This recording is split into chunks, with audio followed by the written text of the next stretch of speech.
Today I'm gonna teach you how to make a pizza bagel. Here's what we're gonna need. A bagel, obviously. Cheese. Can't have pizza without cheese. I like pepperoni, so I'm putting pepperoni on mine. You can put whatever you want on yours. And then the most important ingredient, my wife's amazing homemade pizza sauce. A couple other things you're gonna need. A knife for cutting your bagel, unless you're buying those nasty pre-packaged bagels. A spoon, tin foil, and the broiler pan. Let's get to it. So we start with the tin foil. We gotta cut our bagels open because these are the good fresh ones. They don't come in a bag.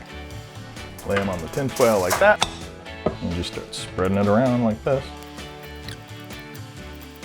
Now it's time for the cheese, but if we just put the cheese on right now, a bunch of it would fall through the hole and it would burn and stink up the house. So what I like to do is lay a pepperoni over the hole like this. Sometimes you get a bagel like this that has an extra large hole in it, like your mom, so you might need 2 pepperonis to fill it, or you can get away with 1 big pepperoni if you got one. Ask her about it, she'll tell you. Now it's time for the cheese. It's good to mix it up a little. I like a little bit of feta, just a little.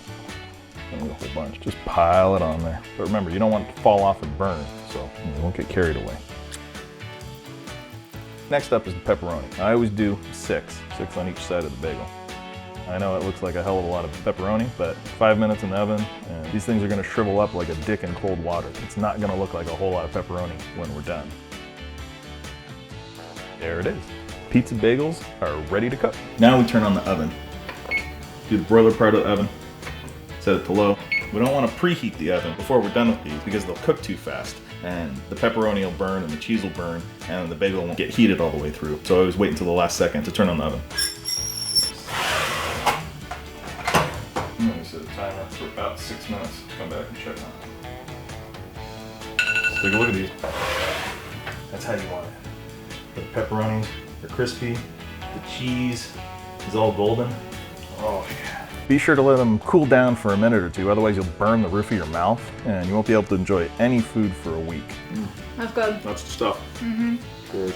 Well, that's all there is to it. Takes 10 minutes from start to finish and it's just delicious. We're gonna go finish these up. You go hit that like button and click subscribe. Also follow us on Instagram. The links are in the description below. Thanks for watching and say hi to your mom for me. Smash this here subscribe